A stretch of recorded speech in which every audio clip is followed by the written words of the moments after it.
Hey, 42 here. On the 4th of April 1922, 6 bodies were discovered on a small Bavarian farm known as Hinterkaifeck, about 40 miles north of Munich. It was a tragic and shockingly brutal event, but if that's where this story ended, I probably wouldn't be making a video about it 100 years later. It's a sad reality of the modern world that people get murdered quite a bit, about once per minute globally, according to the World Health Organization. So why am I making a video about 6 murders on a small Bavarian farm 100 years ago? Well, because what happened that night is quite simply one of the most chilling and downright baffling crimes in history, with some very strange twists along the way. And by the end of this video, you'll uncover what footprints in the snow, a missing key, and an incestuous relationship have in common.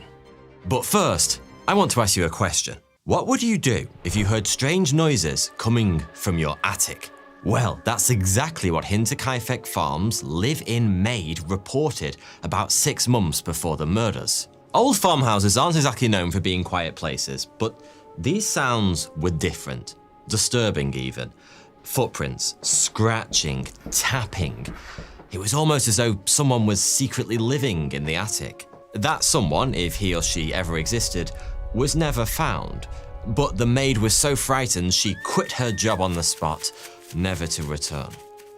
Fast forward 6 months to just a few days before the murders, and the farm's owner, a man called Andreas Gruber, found a set of footprints in the snow leading from the nearby forest to the farm.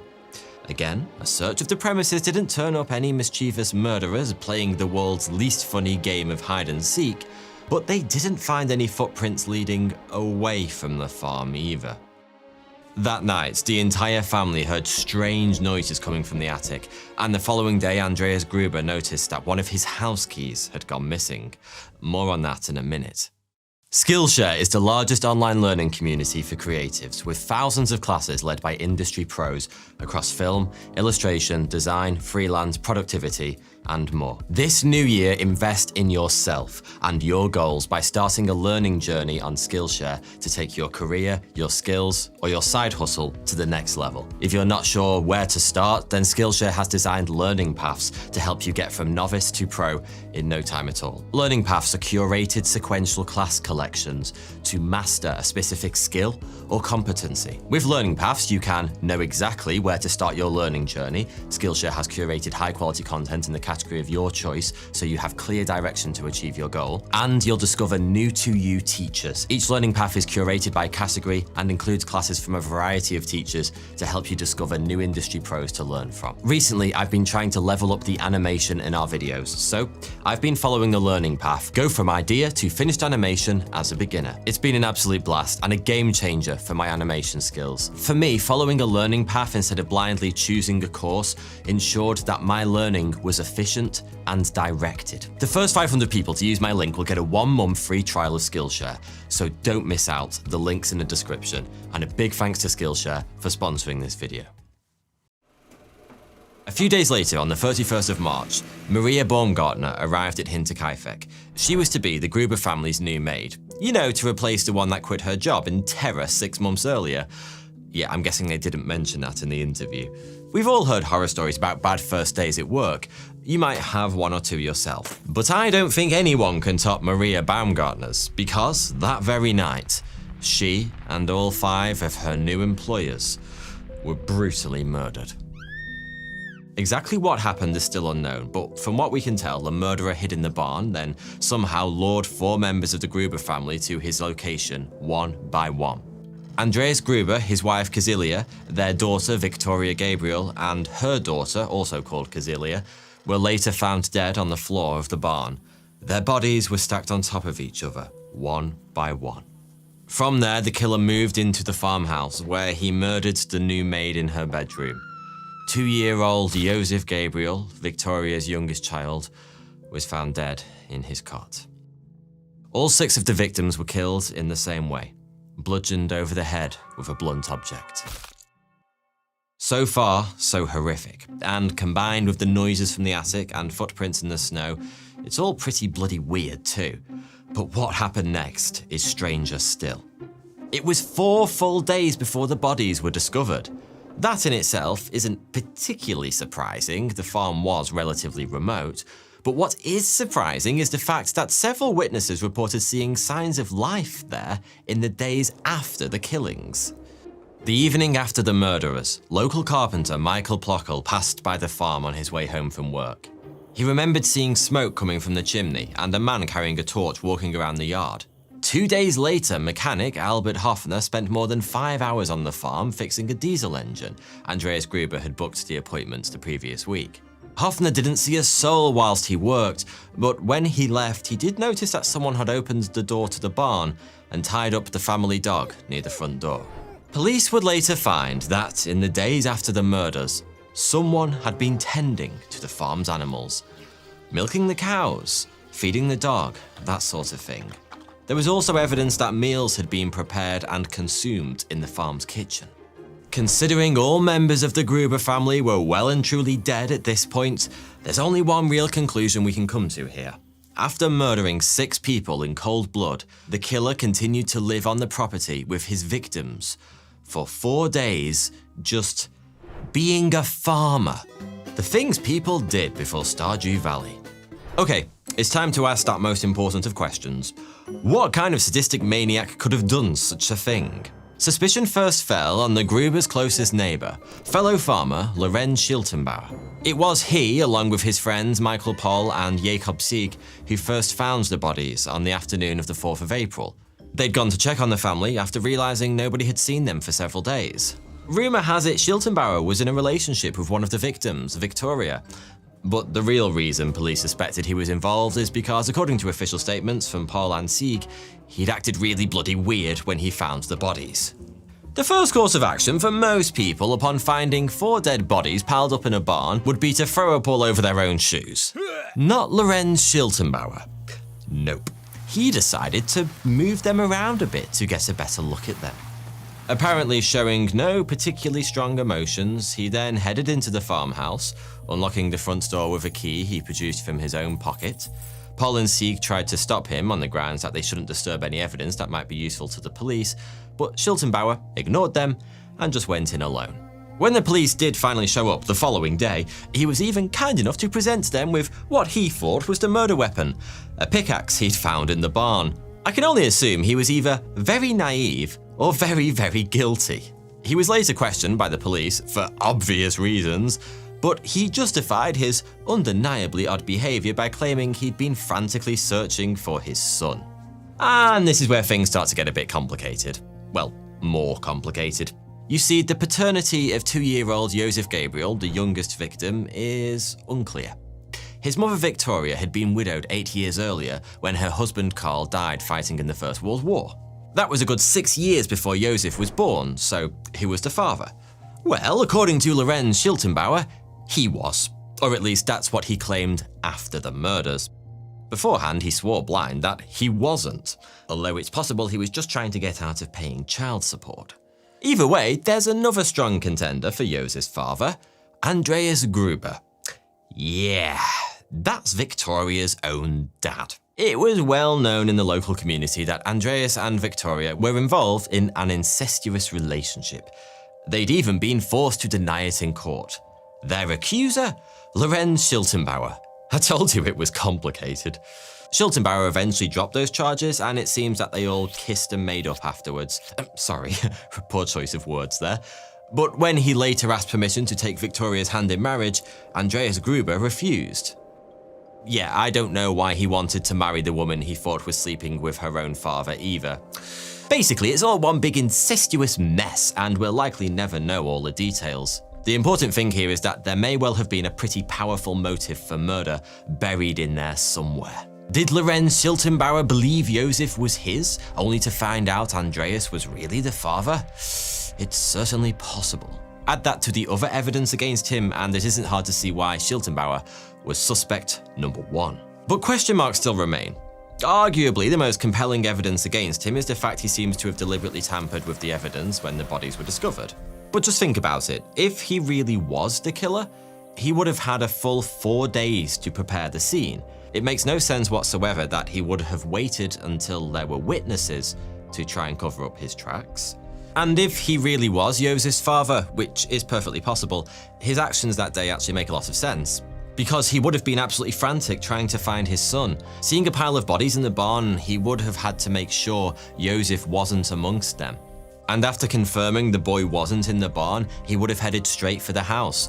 Waiting around for the police to show up just wouldn't have been an option for him. Then there's that key. Again, it seems quite suspicious at first, considering we know one had just gone missing. But it isn't exactly unheard of for people to give their neighbours spare keys. And if Schiltenbauer really was in a relationship with Victoria, then it's even more reasonable that he would have had a key to the farm. Whatever the truth, the police were ultimately unable to find enough evidence to formally charge him, though he would fight accusations that he was the killer for the rest of his life. There are plenty of unknowns surrounding the Hinterkaifeck case, but one thing the police have been fairly certain of all along is that the killer knew the family well. Nothing was stolen, so it couldn't have been a robbery, and the way the Grubers were systematically eliminated seems to suggest a deep-seated personal vendetta rather than a random act of violence. That's obviously narrowed things down quite a bit, and believe it or not, for a while, it led to one of the leading suspects being a dead man. We already know that Victoria's husband, Carl Gabriel, died 8 years before the murders whilst fighting in the First World War. But there's something interesting about his death that I haven't mentioned so far. His body was never recovered, and that got people wondering, was it possible that Carl Gabriel didn't die in the war after all? That he returned home after an 8-year absence to find his wife had had a child with another man, possibly her own father? Combine that nasty shock with a healthy dose of trauma from the trenches, and who knows what the prodigal son-in-law might have been capable of. Okay, admittedly that does all sound a bit far-fetched, but police at the time actually took this theory extremely seriously. Not only would Carl Gabriel have had a strong motive, him being the killer would also have explained some of the weirder elements of the case. After all, it's very hard to imagine why a killer would ever willingly choose to live in his victim's house after committing the crime, unless it was actually his house too. It was an interesting theory, but ultimately, it's almost certainly not true. The police were able to track down many of Carl's fellow soldiers from his time in the war, and several offered matching descriptions of when, where, and how he died. The fact his body wasn't recovered might seem suspicious at first, until you remember that 10 million soldiers died during the First World War. There's also the fact that one of the victims in the Hinterkaifeck murders was Cecilia Gabriel, who, so far as we know, was Carl's own daughter. Whilst the safe money is on Carl definitely not being the killer, about 30 years after the murders took place in the early 1950s, a German newspaper published a series of stories about the case. Tucked away amongst them was a report claiming that several witnesses saw a mysterious stranger in the woods near the farm in the days leading up to the murders. This unidentified man appeared to be spying on the family. And how's this for an interesting little detail? He was apparently wearing a military uniform. During the course of the investigation, the police considered more than 100 different suspects, but every single one of them turned out to be a dead end. It didn't help that the investigation itself was a bit of a shambles. Actually, it was a lot of a shambles. After the crime was first phoned in, it was more than 3 hours before the Munich police force dispatched any officers to the scene, and this crack team of top detectives then somehow managed to drive to the wrong farm entirely. By the time they arrived at Hinterkaifeck, dozens of locals had turned up to see what all the fuss was about. Some sources even claim Lorenz Schiltenbauer was giving guided tours of the bodies, and there are several reports that someone had made themselves a bite to eat in the kitchen.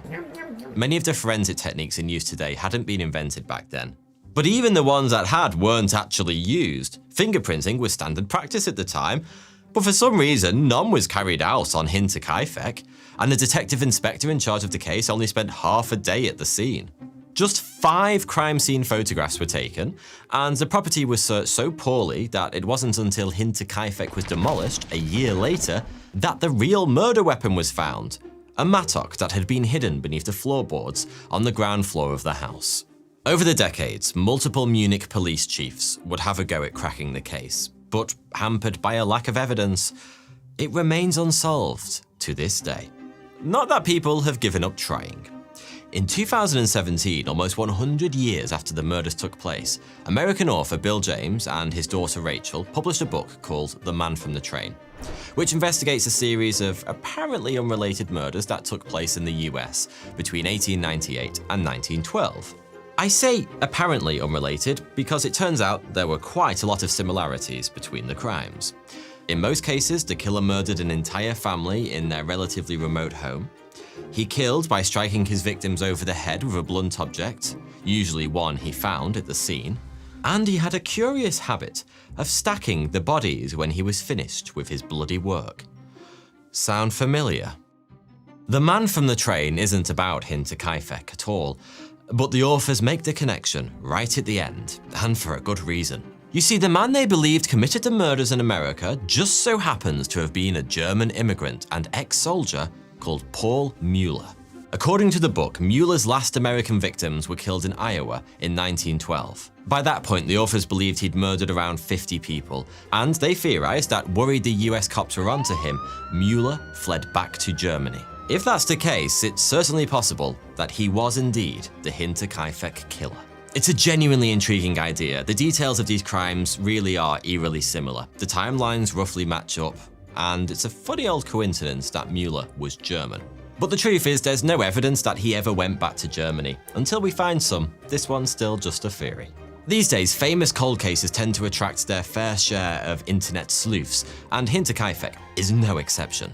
For the most part, these digital detectives have focused on one aspect of the case that police seem to have largely overlooked: the strange goings-on at the farm in the lead-up to the murders. Between the footprints in the snow, the noises in the attic, and the missing house key, it isn't hard to imagine that the killer, whoever he was, had been living on the farm in secret for some time before the murders. Could it have been a drifter who took shelter on the farm, then decided to murder the Grubers after learning all of their Gruby secrets? Again, it's a nice theory, but again, there's scant concrete evidence to support it, and the same can be said for pretty much all the other theories too. The truth is, we may never know what exactly happened on that farm 100 years ago. Too much time has passed, and too little evidence has survived. One thing's for certain, though: the Hinterkaifeck murders are one of the most disturbing and morbidly fascinating unsolved crimes in history. My final question to you is this: who do you think did it? Thanks for watching. Just a quick word to say that I couldn't make these videos without the support of my Patreon members. Consider joining the exclusive 42 Discord community by supporting me on Patreon. It's a great place to discuss my videos with like-minded individuals and myself. The link's in the description, but if you don't want to, or you can't join my Patreon, then please don't worry. A simple like or comment to say thanks would also put a huge smile on my face. Thank you.